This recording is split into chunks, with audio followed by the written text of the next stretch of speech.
여러분, 저는 그 2017년도까지 이제 그때 제가 처음으로 좀 안식년을 가져봤는데요. 그때까지 그 이스라엘로 성지순례를 가본 적이 없습니다.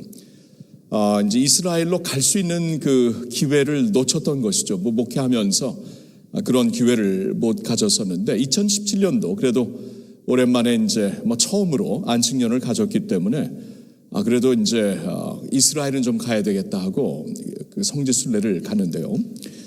성지순례를 가서 참 이 감격이 너무나 벅차오르는 감격을 절제하기가 힘들었습니다. 왜냐하면 예수님이 걸으셨던 길을 걸으며 예수님이 서 계셨던 곳을 서 있다고, 또 예수님이 직접 설교하신 그 디베랴 바닷가에 직접 서보고, 이건 감격이 너무나 넘쳐요.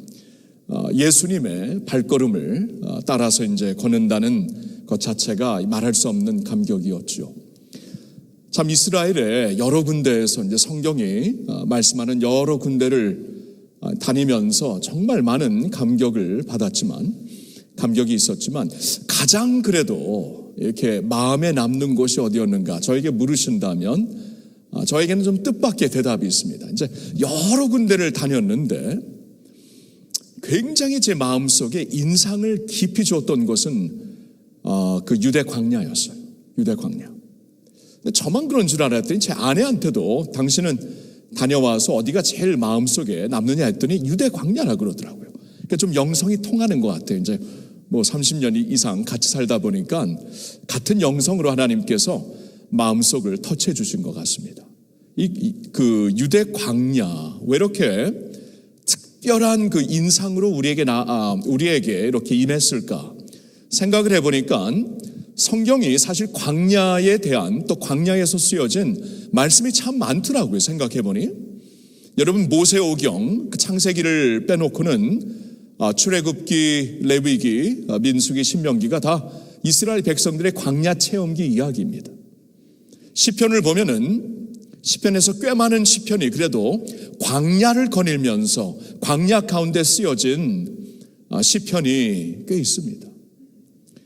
예수님의 길을 인도하였던 세례 요한을 가리켜서 성경은 광야의 소리라고 말씀을 합니다.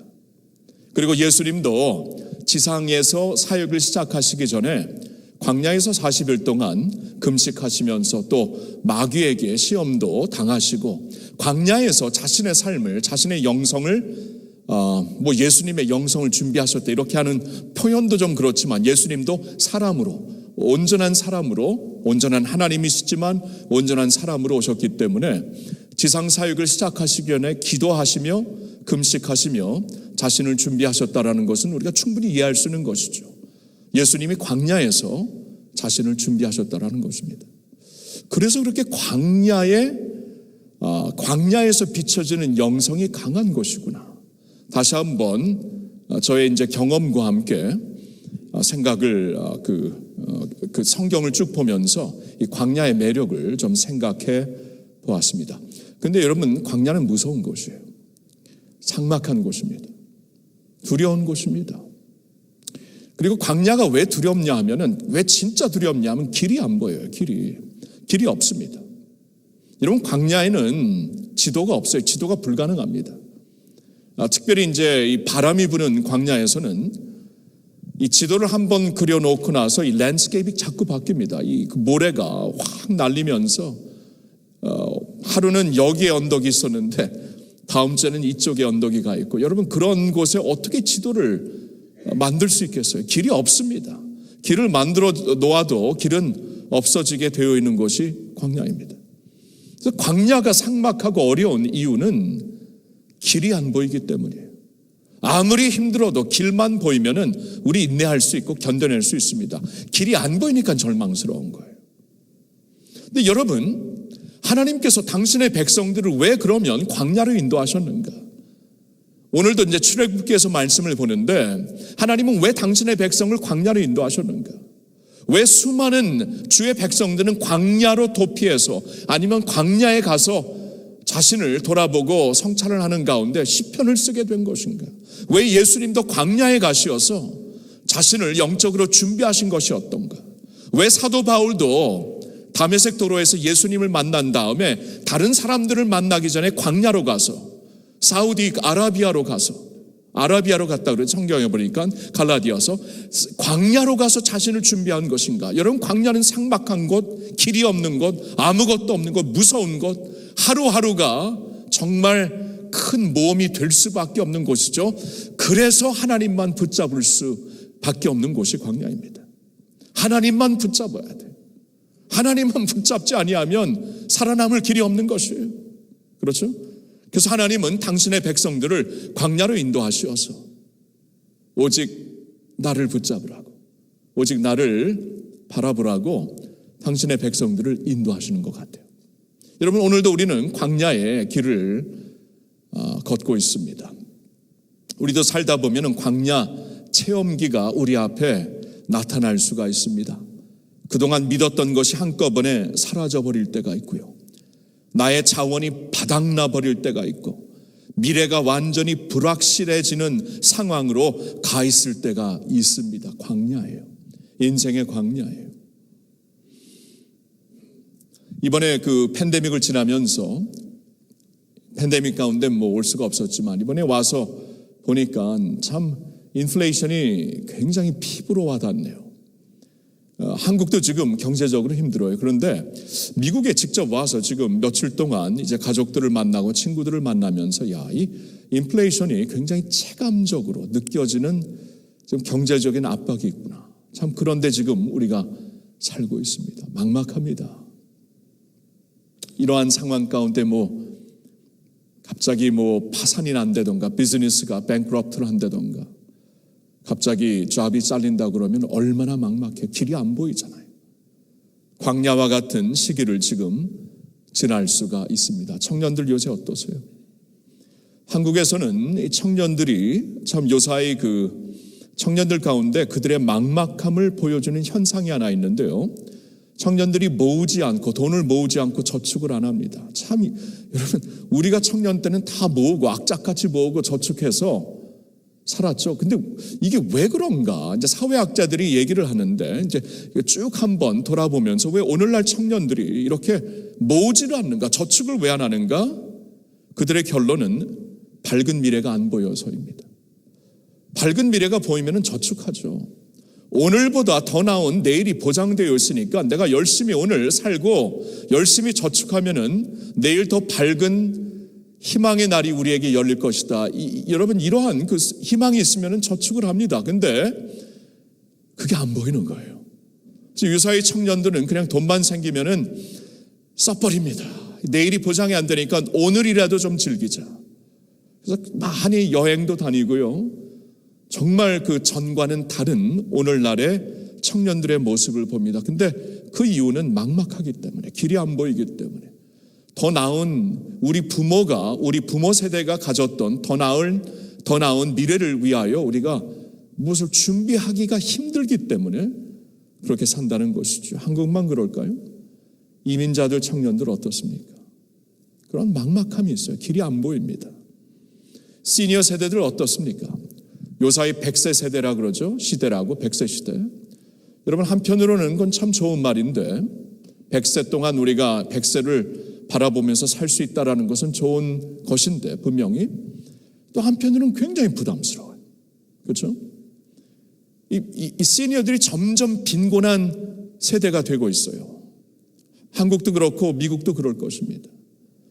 왜냐하면 우리가 이제 그동안 열심히 살면서 사느라고 바빴고 페이첵 투 페이첵 이렇게 돈을 벌면 그냥 그때 살기에 바빠가지고 그렇게 살았잖아요. 우리 시니어 세대들, 이민 세대들 그렇게 살았잖아요. 그리고 돈 좀 생기면 우리 자녀들에게 쏟아부었잖아요. 근데 막상 시니어 세대가 되니까 이제 없는 거예요. 그러면서 100세 그 시대를 바라보니까 이건 진짜 축복보다도 어떻게 보면은 큰 부담이 되고 있어요.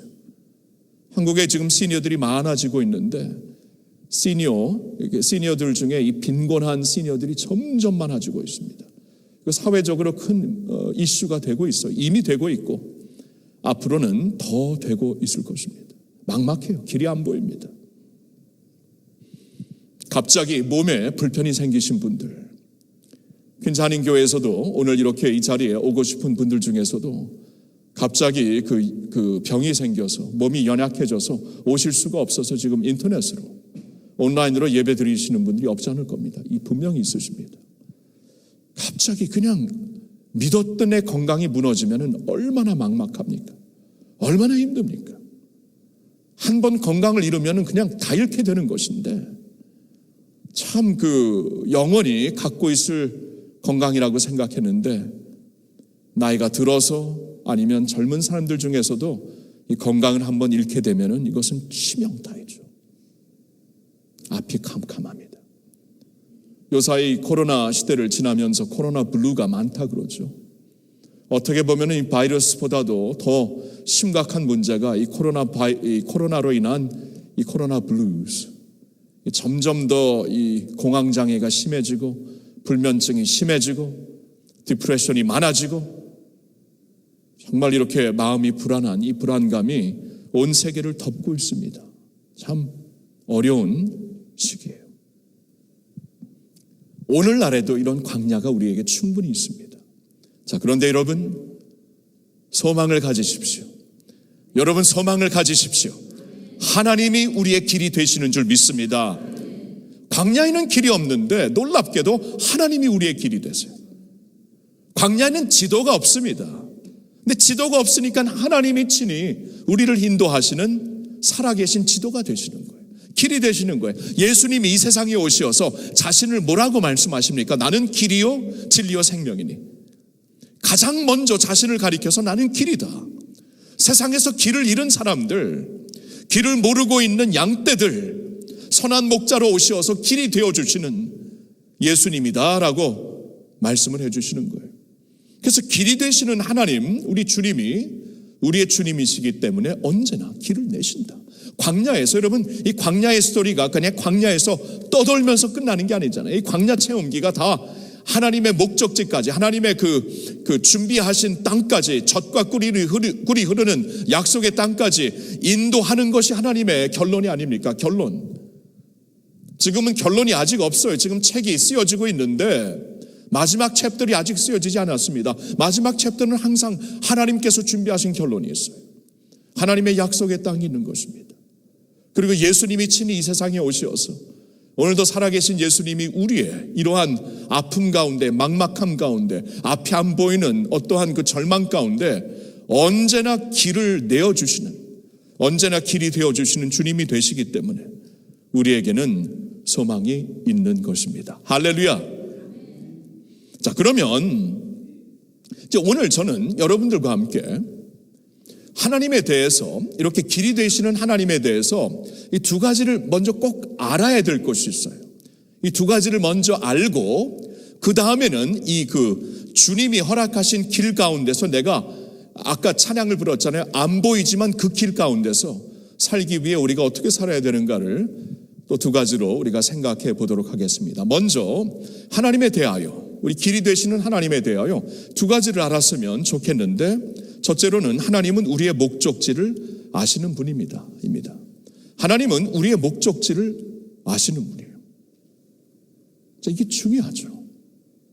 그러니까 그러니까 우리는 모르지만, 우리는 안 보이지만 하나님에게는 우리의 목적지가 보이는 거예요. 그리고 이미 준비하셨어요. 하나님은 우리의 목적지를 아신다는 겁니다.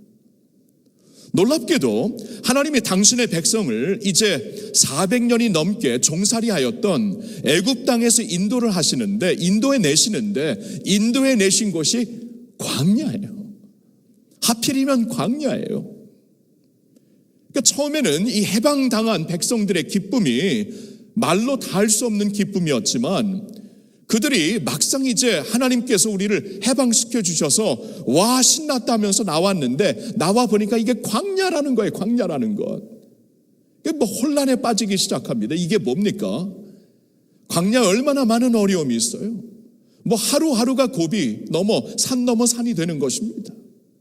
그러니까 나중에는 그런 말 하죠. 왜 광야로 데리고 나와서 죽게 하시냐?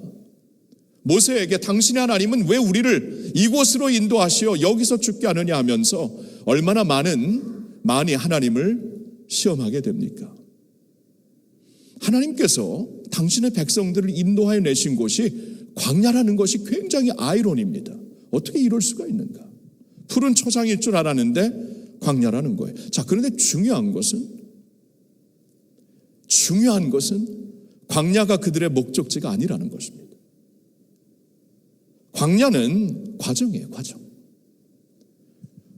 백성들을 너 광야로 인도하기 위해 너를 꺼내낸다, 이게 아니에요. 반드시 약속의 땅, 젖과 꿀이 흐르는 땅으로 하나님께서 인도하시려고 목적지를 아시고 인도하시는데, 광야로 데리고 나오신 것은 이건 과정이라는 거예요. 그렇죠? 그래서 하나님에 대해 우리가 반드시 알아야 되는 것은, 하나님은 우리의 목적지를 아시는 분이다. 욥이 그런 간증을 하죠. 너무나 많은 고난과 아픔 가운데 있었던 욥은 나중에 신앙 고백을 이렇게 합니다. 나의 길 오직 그가 하십니다. 나를 단련하신 후에는 내가 정금같이 나오리라. 나의 길 하나님이 하십니다. 나는 앞을 보든 뒤를 보든 옆을 보든 아무 데서도 하나님이 안 보여요. 그게 욥의 간증이었잖아요. 그런데 신앙 고백이 이제 중요한 거죠. 안 보이는데 우리는 신앙 고백으로 사는 사람들입니다. 그러니까 우리가 이제 예배를 드릴 때마다 사도신경을 하는 이유도 신앙을 고백을 하는 거예요. 이게 파워입니다. 나는 믿네, 나는 믿습니다 하면서 내가 고백하는 신앙 고백이 있는데, 욥의 신앙 고백은 나의 길 그가 하십니다. 나의 목적지 그가 하십니다. 이건 과정입니다. 나의 목적지 그가 아시나니 나를 단련하신 후에는 내가 정금같이 나오리라. 그렇죠? 여러분, 일곱 가지 세상에서 이제 가장 성공하는 사람들의 7가지 습관, seven habits, 굉장히 중요한 책이죠. 굉장히 많은 세계에서 베스트셀러였던 책, 그 책의 저자였던 스티븐 코비가 이런 말을 합니다. 광야에서 살아남기 위해서는 지도가 필요한 것이 아니라 나침반이 필요하다. 굉장히 의미 있는 말을 하죠. 우리가 광야에서 살아남기 위해서는 지도가 필요한 것이 아니고 나침반이 필요하다. 왜냐하면 다시 말씀드리지만 광야는 지도가 불가능합니다. GPS는 터지지도 않고 광야니까, 터진다고 할지라도 길이 없는데 GPS가 무슨 의미가 있겠어요? 그리고 지도가 불가능해요. 이게 오늘 여기 산이 있다가 내일 저쪽으로 산이 옮겨지고, 이러한 곳에서 지도를 만든다는 것은 아무런 의미가 없습니다. 그래서 광야에서 살아남기 위해서는 우리에게 지도가 필요한 것이 아니고 나침반이 필요하다. 컴퍼스가 필요하다. 왜냐하면 나침반은 항상 한 군데에 초점이 가 있습니다. 그렇죠? 북쪽에 지구에 있는 그 나침반이 이렇게 알아낼 수 있는, 느끼고 있는 이 지구의 그 깊은 어떤 자석과 같은 세력이죠. 그 force죠. 그쪽으로 항상 나침반이 가 있기 때문에, 이 나침반은 지도가 없을지라도, 길이 안 보일지라도 나침반이 있으면은 사막을 뚫고 나갈 수 있는 길이 생기는 거예요. 바람이 불고 막 그냥 모래바람이 막 그냥 우리를 덮을지라도 이 나침반이 항상 한 곳을 가리키고 있기 때문에, 앞이 캄캄하고 모래 때문에 가리울지라도 나침반만 있으면은 내가 동서남북을 알고 갈 수가 있는 거예요. 스티븐 코비가 그가 이제 크리스천으로서 그런 말을 하고 있는 것은 굉장한 의미가 있죠. 우리에게도 영적 나침반이 있습니다. 영적 나침반은 하나님이죠. 하나님을 향해 우리의 심령이 가 있으면은, 하나님을 향해 우리의 영적인 시선이 가 있으면은, 이 세상에서 아무리 회오리 바람이 불고 아무리 그 삭막한 지금 사막 지역을 거닐고 있을지라도, 영적으로 광야의 길을 걷고 있을지라도, 나의 영혼의 나침반이, 그렇죠? The compass of my heart, 이게 항상 그 하나님을 향해 가 있으면은 하나님이 나의 길이 되어 주시기 때문에, 또 그리고 그가 우리의 목적지를 알고 계시기 때문에 하나님 안에서 우리가 살아남을 수 있다라는 것입니다. 그렇죠? 하나님은 우리의 목적지를 아신다. 우리를 때때로 광야로 인도하시는데, 광야가 우리의 목적지가 아니에요. 과정입니다. 이것을 알고 우리의 영혼의 나침반을 하나님께 두자라는 것이에요. 그렇죠? 하나님에 대해서 이걸 알아야 돼요. 하나님은 우리의 목적지를 아신다. 두 번째로, 하나님에 대해서 우리가 꼭 알아야 되는 것은 이겁니다. 하나님은 자신의 시간표 안에서 우리를 인도하십니다. 자신의 시간표 안에서 우리를 인도하십니다. 여러분, 예수님을 가리켜서 성경이 뭐라고 말씀하시냐면, 때가 참에 예수가 여인을 통하여서, 갈라디아서 4장 말씀을 보면 여인을 통해서 이 세상에 태어나셨다. 때가 참에 예수님이 이 세상에 오시는 것도 때가 있었어요. 하나님의 때가 있었어요. In the fullness of time이라고 나와 있습니다. 하나님이 보실 때 지금 이때다. 그러니까 세상 사람들이, 우리 인간들이 생각하는 시간의 개념은 우리가 많이 들었죠. 크로노스입니다. 크로노스. 우리 보통 이 수학적인 시간, 지나가는 시간, 1시가 지나면 2시가 되고 5분이 지나면 6분이 되고, 이게 우리가 알고 있는 시간 시스템인데, 하나님은 그러한 시간에 묶여 있는 분이 아니죠. 하나님은 그 시간 위에 계신 분이라서 하나님이 보시는 시간은 질적인 시간이죠. 퀄리티 타임이죠. 그러니까 예수님도 때가 참에 오신 거예요. 예수님의 족보를 보니까 수많은 사람들이 나오고 수많은 시대를 거쳐서 예수님이 때가 참에 오셨습니다. 예수님의 때가 있었어요. 하나님의 때가 있었다라는 것입니다. 그러니까 하나님이, 그러니까 우리를 인도하실 때 하나님의 시간표 안에서 우리를 인도하신다라는 것입니다. 그러니까 길이라는 것은 이 과정을 거쳐서 가는 거예요. 길이 있잖아요. 여기서 목적지가 저기인데 여기 있다가 갑자기 저기로 점프하는 법이 없습니다. 이 과정을 걸어야 돼요. 과정을 걸어서 하나님께서 허락하신 목적지로 가는 것이 하나님의 원칙입니다. 이제 제 나이가 되니까 목회자 그룹들이 이제 동료들도 있고 후배들이 이제 점점 더 많아지죠. 이제 60을 바라보고 있으니까.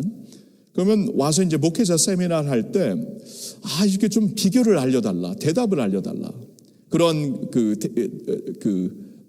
질문을 많이 받아요. 이렇게 당회가 힘들 때, 교회에서 재직회에서 이렇게 갈라질 때, 그때 어떻게 하면은 잘 그 어려움을 통과할 수 있습니까? 설교는 어떻게 잘 준비하고 좀 이렇게 효력 있게 할 수 있는 것입니까? 리더십의 키는 무엇입니까? 비법을 알고 싶어요. 비법을. 물론 이제 선배된 목회자로서 우리가 그동안 경험하고 터득한 것을 알려줄 수는 있습니다. 쉐어링할 수는 있지만, 근데 아무리 쉐어링을 해도 제 마음속에는 여러분들도 과정을 거쳐서 이걸 알아야 되는데, 이게 비법을 안다고 되는 게 아니에요. 과정을 거쳐가지고 어려움과 아픔 속에서 좀 깨어지기도 하고 깨지기도 하고, 하나님 앞에서 완전히 험블링 되는, 완전히 낮아지는 그러한 경험도 해보기도 하고, 실수도 해보면서 오로지 하나님의 은혜를 붙잡고, 은혜 위에 은혜를 주시는 하나님을 붙잡고 그 길을 걸어야만, 그 과정을 걸어야만 이 모든 대답이 나의 대답이 되는 것이고, 대답이 의미가 있는 것이죠. 그냥 교과서로 이렇게 해보시면 됩니다. 이게 무슨 의미가 있어요? 아무런 의미가 없습니다. 그러니까 과정이라는 것은 굉장히 키가 됩니다. 이 과정을 통해서 성숙해지는 것이고, 과정을 통해서 내가 무너지기도 하고 망가지기도 하지만 하나님의 은혜를 체험하게 되는 것이고, 과정을 통해서 내가 실수도 해보지만 실수보다 더 큰, 문제보다 더 큰 하나님의 은혜를 알게 되는 것이고, 그러면서 하나님의 대답을 찾는 것이지, 교과서에서 대답을 찾는다고 척척 풀어지는 일이 어디 있습니까, 세상에? 이제 과정이 꼭 필요한 거예요. 이 과정은 하나님이 우리에게 허락하신 시간표입니다. 우리는 참 그 과정을 뚫고 과정을 거쳐 나가는 것을 굉장히 좀 어려워해요. 특별히 한국인들은 그런 것 같아요. 우리 민족의 DNA는 그냥, 이게 어디서 나타나냐 하면 우리의 고유 게임 윷놀이에서 나타나요. 그렇죠? 윷놀이 해보세요. 할 때마다 재밌어. 어떻게 이렇게 재밌어요? 근데 할 때마다 지름길, 그렇죠? 지름길, 숏컷. 반드시 숏컷을 찾아야 돼. 반드시 지름길, 가장 빨리 가는 것이 최고야. 그리고 그것도 모자라가지고 엎이고 엎여라, 그렇죠? 엎이고 엎이면은 가다가 발목 끊어지고 허리 휘어지고, 그런데도 불구하고 한국인들은 그런데도 불구하고 한꺼번에 갈 수 있으면 엎고 가는 거예요. 뭐, 허리가 깨지는, 어떻게 하여튼 끊어져도. 그런데도 불구하고 한국인들은 그런데도 불구하고 한꺼번에 갈 수 있으면 엎고 가는 거예요. 허리가 깨져도, 허리가 깨지는, 어떻게 하여튼 끊어져도. 그런데도 불구하고 한국인들은 그런데도 불구하고 한꺼번에 갈 수 있으면 엎고 가는 거예요. 그것도 모자라서 앞에 가는 놈 잡아버리잖아요. 그렇죠? 앞에 가는 놈 잡아가지고 넌 좀 뒤로 가고 내가 먼저 가. 이게 우리 이 윷놀이를 보니까 이게 굉장히 한국의 이 고유 게임 속에서 우리의 그 정서를 잘 나타내는 것 같아요. 우리 과정은 잘 힘들어해요. 그냥 빨리 가고 싶어요. 이걸 다 스킵하고 대답만 알았으면 좋겠어. 그런 법 없습니다. 여러분, 하나님의 시간편에서 모든 것이 이루어지는 것입니다. 그러니까 이거예요. 그러니까 하나님이 어떠하신 분인가, 하나님이 어떻게 역사하시는가를 알아야 우리가 이제 하나님의 뜻 안에서 그 뜻을 붙잡을 수 있지 않겠습니까?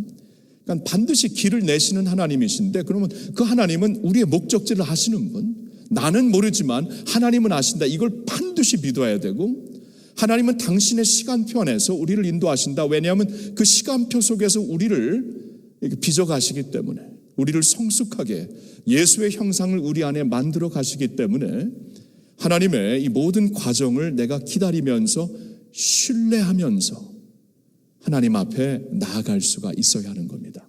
자, 이 두 가지가 굉장히 중요해요. 자, 그러면 그게 하나님이라면, 또 그렇게 우리의 길이 되시는 하나님이라면, 이제 중요한 것은 그러면 어떻게 주의 길에서 내가 남아있을 수 있는 것인가? 남아있을 수 있는 것인가? 여러분, 이걸 이제 두 가지로 좀 말씀을 드리고 싶어요. 어떻게 주의 길에 남아있는 것인가? 첫째로 말씀으로 남아있는 겁니다. 말씀으로. 자, 따라해 볼까요? 말씀으로 남아있습니다. 네. 여러분,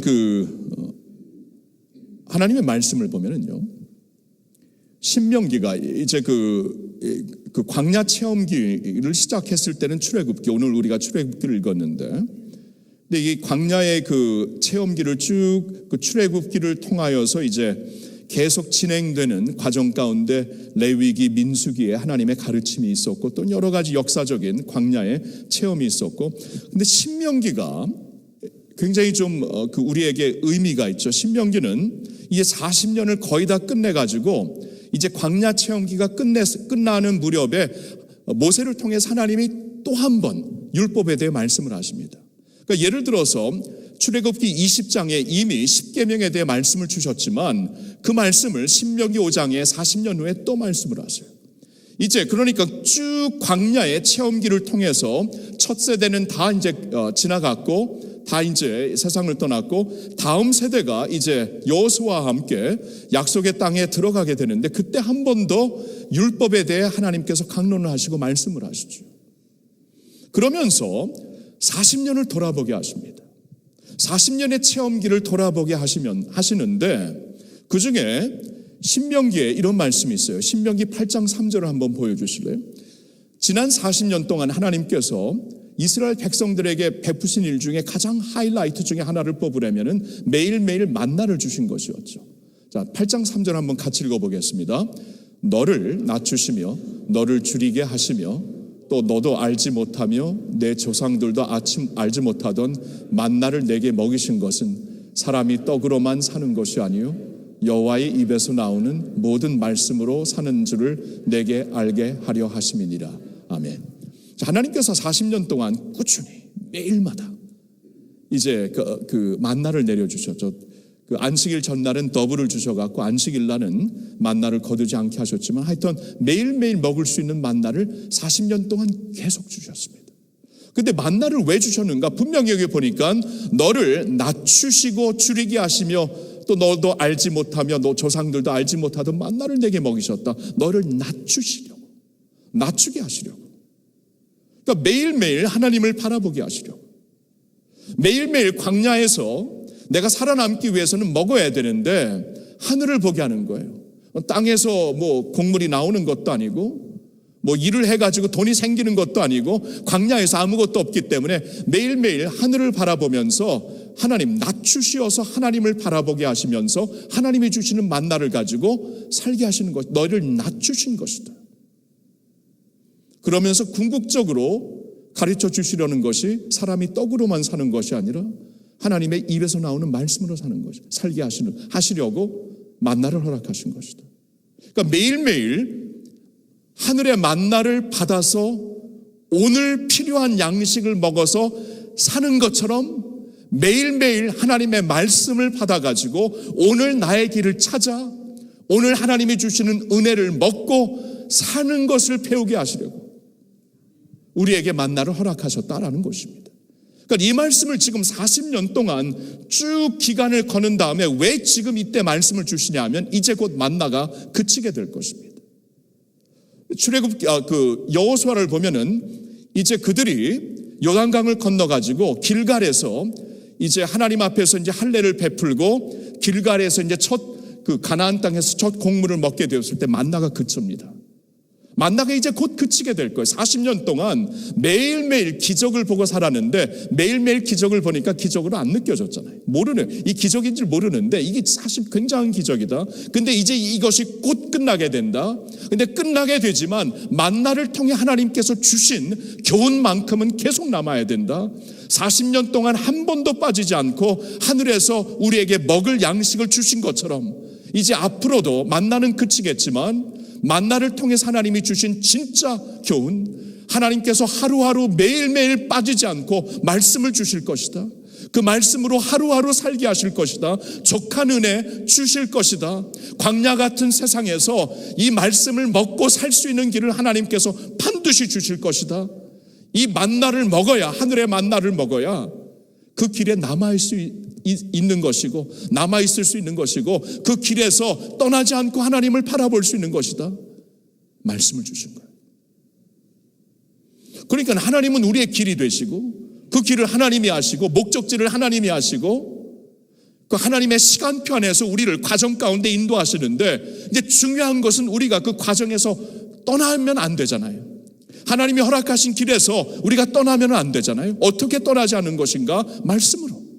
말씀으로 그 길에서 하나님을 바라보며 사는 것이다. 아무리 광야와 같은 세상이지만 하나님께서 그날 필요한 양식을 주신다. 영의 양식을 주실 것이다. 이 말씀을 먹으면 넌 살 것이다. 너희 자손들도 살 것이다. 이제 너의 후손들도 이 말씀을 갖고 살 것이다 라고 말씀을 하시는 거예요. 그 저와 여러분들에게 주신 교훈입니다. 광야와 같은 세상에서 말씀을 붙잡으라는 거예요. 그냥 말씀을 이렇게 눈으로 보고 머리로 이해하는 게 아니라 먹으라는 거예요. 먹으라는 거예요. 예수님께서 요한복음 6장에 이 만나에 대해서 말씀을 하십니다. 그러니까 너희들 조상들이 만나를 먹지 않았느냐? 그리고 너희 조상들에게 있었던 가장 큰 하나님의 기적 가운데 이 만나의 체험, 매일매일 하늘에서 양식을 주신 이 만나의 체험까지 큰 그 기적이 어디 있었는가? 예수님 시대 다들 유대인들은 그것이 우리 조상들에게 허락하신 가장 큰 영광이었다고 생각을 하고 있었어요. 예수님께서 무슨 말씀을 하십니까? 그래서 너희 조상들은 만나를 먹어도 죽었다. 이제 너희는 그러니까 만나는 썩었다. 그냥 만나를 먹었지만 너희 조상들은 죽지 않았느냐? 근데 영원히 살 수 있는 만나가 있다. 나를 먹어라. 그렇죠? 나를 먹고 나를 마셔라. 그러니까 예수님이 말씀으로 오셨기 때문에 말씀이신 예수님을 먹고 내 살을 먹고 내 피를 마셔라. 내 살은 이것이야말로 참된 음식이며 내 피는 참된 음료다. 그러니까 만나를 하나님의 말씀을 먹으라는 거예요. 먹으라는 거. 예수님을 먹으라는 거예요. 먹으면 우리의 살이 되고 뼈가 되고 우리의 피가 되고 우리의 체질이 되고 있지 않습니까? 체질이에요, 체질. 그러니까 하나님의 백성들은 말씀의 체질로 살라는 거예요. 말씀의 체질로. 여러분 그 문화마다 음식이 달라요. 그 음식이 나의 체질이 되고 그 체질이 나의 성격이 되고 그런 거예요. 그러니까 예수님의 말씀은 당신의 말씀으로 오신 예수님은 너희 조상들이 만나를 먹었지만 그 만나로 인해서 살지는 못했다. 근데 진짜 만나가 여기 있다. 당신 말씀으로 오신 예수님을 먹고 마셔라. 그러니까 예수님을 배고픈 나의 영혼 채워주시는 예수님을 먹듯이 배고프면 내가 먹지 않으면 살지 못하잖아요. 먹어야 기운이 있잖아요. 그렇게 말씀을 먹으라는 거예요. 성령님 배고픕니다. 예수님 목마릅니다 하면서 말씀을 보라는 거예요. 말씀을 집어넣어라. 나의 체질이 되게 해라. 살이 되게 하고 뼈가 되게 하고 콕 누르면 말씀이 나오게 하라. 하나님의 백성들은 다른 말씀의 백성들입니다. 말씀의 사람들입니다. 언젠가 이러한 그 뉴스를 접하게 되었어요.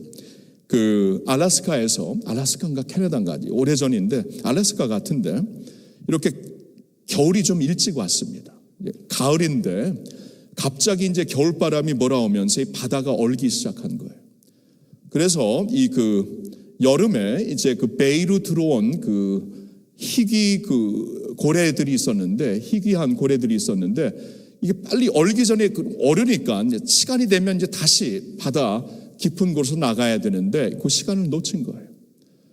그래서 굉장히 희귀한 고래들이고 그리고 어른들은 이제 다 어른 고래들은 다 나가게 되었지만 새끼들이 힘이 없어가지고 이제 이 그 아이스에 트랩이 된 겁니다. 이 얼음에 나가지 못하고 있는 거예요. 동물 보호단들이 이제 이 소식을 듣고 그들이 이제 어떻게 이 그 희귀한 고래 새끼들을 살릴까 하면서 생각을 하는 가운데 그들이 이제 그 여러 가지 그 자원들을 동원하여서 이렇게 하더라고요. 이제 그게 뉴스에 한참 있었는데요. 그 이 베이가 이제 얼음이 되었잖아요. 그럼 저 바다로 나가야 되는데 이제 어미 고래들은 지금 바다에 나가서 기다리고 있는데 이 새끼들이 갇혀갖고 못 가고 있는데 그들이 새끼가 있는 곳에서 30m씩 이렇게 큰 썰걸로 이 그 구멍을 만들더라고요. 큰 그 머신을 갖고 와서 구멍을 만드니까 이 고래들이 숨을 쉬어야 살 수 있지 않습니까? 그래서 새끼들이 그 구멍이 생기면은 30m 그 앞으로 가서 숨을 확 쉬고 그 다음에 또 30m에 구멍을 만들면 거기 가서 숨을 확 쉬고 이런 식으로 계속 30m마다 구멍을 만들어 가지고 나중에 저 바다로 어미들이 기다리고 있는 바다로 인도를 하더라고요. 제가 그 뉴스를 보면서 마음이 짠해지는 거 있죠. 꼭 하나님이 우리를 인도하시는 것 같아요. 우리가 이 세상에 살면서 숨 막힐 때가 얼마나 많습니까? 영적으로 진짜 억압을 느낄 때가 얼마나 많습니까? 그럴 때마다 하나님이 그날 족한 은혜를 주시고 말씀을 주시어서 그날 영적으로 숨쉬게 하시고 내일도 힘들지만 내일 또 말씀을 통해 하나님께서 하늘문을 여시고 은혜를 주시니까 숨쉬게 하시고 살게 하시고 또 다음 날이 되니까 그날 필요한 은혜와 하나님의 하늘의 양식을 주시면서 구멍을 하늘문을 여시고 하늘에서 내려오는 은혜를 만나를 먹고 숨쉬게 하시고 이렇게 매일매일 인도하시다가 마침내 우리를 주님의 품으로 천국으로 인도하실 줄로 믿습니다. 이게 말씀이에요. 이게 말씀. 광야에서 주의 길에 남아 우리가 어떻게 살 수 있는 것인가? 주의 말씀으로 숨쉬며 주의 말씀을 먹어 힘을 얻어서 살다가 우리의 목적지가 되는 하나님의 품에 안기는 그날까지 믿음으로 말씀으로 살다가 주님께 달려나갈 수 있기를 예수님의 이름으로 축원합니다. 한 가지 더 말씀드리고 싶어요. 어떻게 주의 길에 남아있을 수 있는가? 예배로. 두 번째로는 예배로 우리가 남아있을 수가 있는 것입니다. 여러분, 우리가 오늘 말씀을 보았는데요. 우리가 이제 오늘 본 말씀, 이 출애굽기를 끝내는 말씀인데 여기 보니까 하나님께서 이제 불기둥과 구름기둥으로 당신의 백성을 광야에서 인도하시고 있지 않습니까? 그렇죠?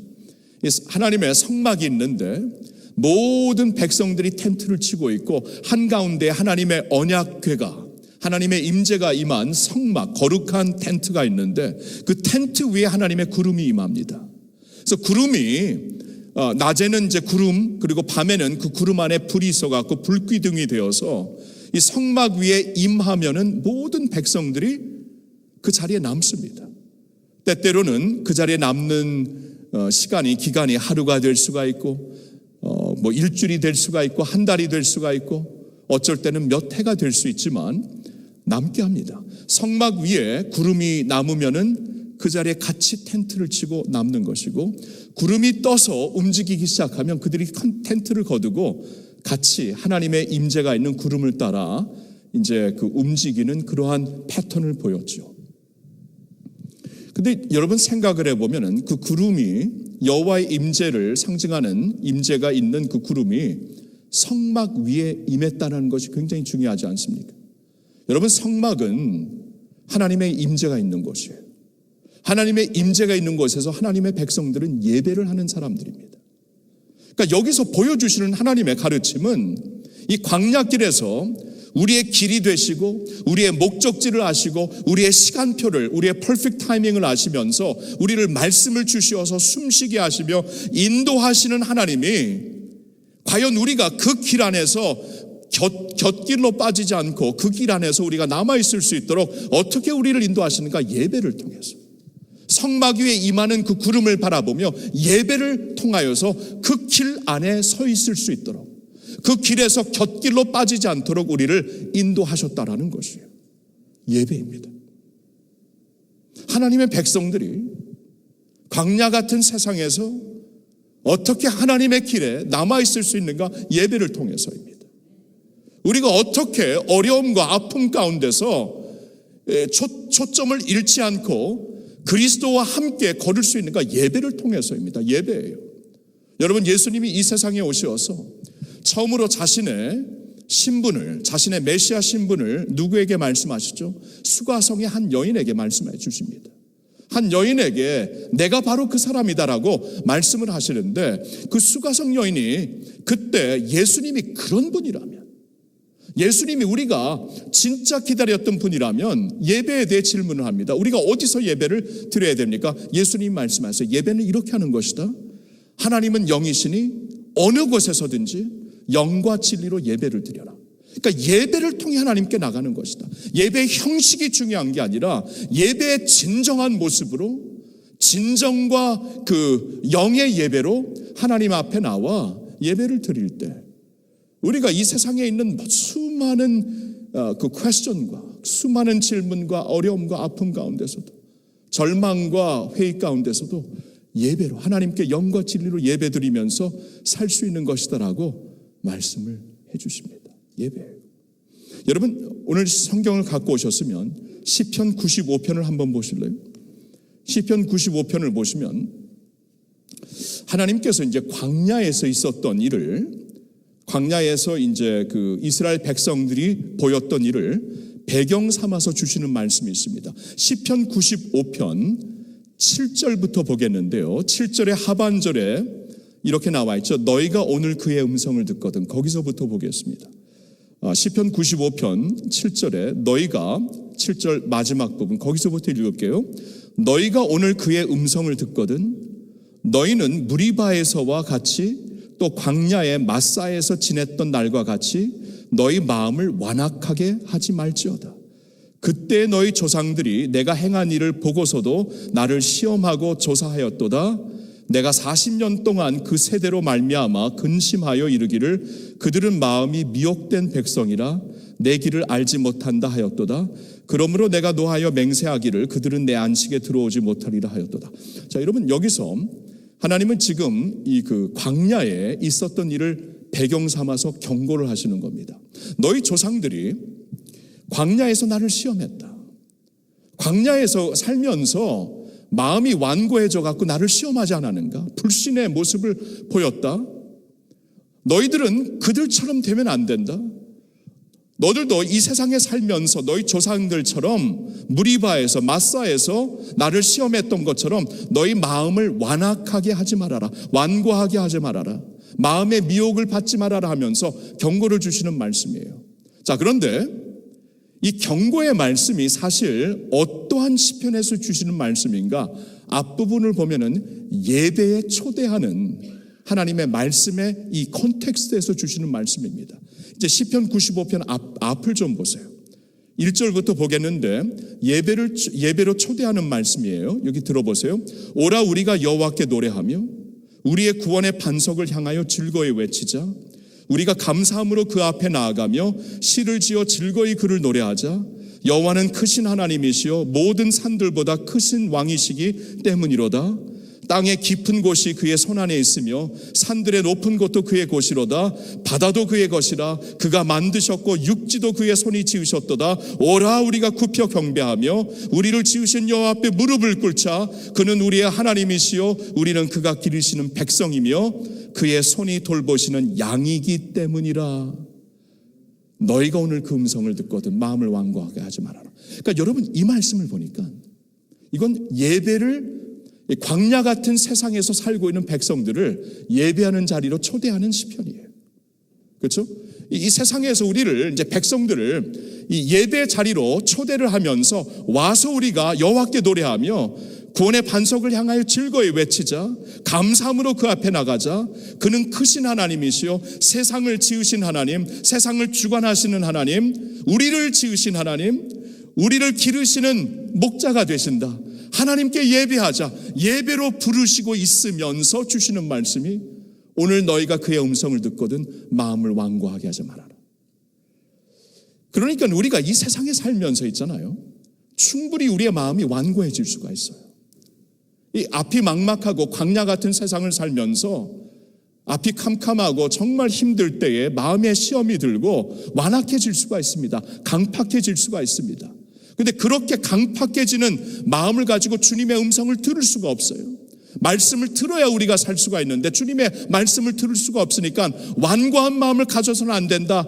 이 말씀, 이 경고가 어디서 주어지는 말씀이냐 하면 와서 하나님께 예배하라. 그러니까 예배를 통해 이 세상에서 완고한 마음을 가질 수밖에 없는 세상에서 예배를 통해 그것을 극복하라.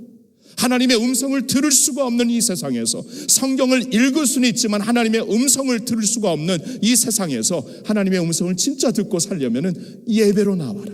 우리를 지으신 하나님이 여기 계시다. 크고 위대하신 하나님이 여기 계시다.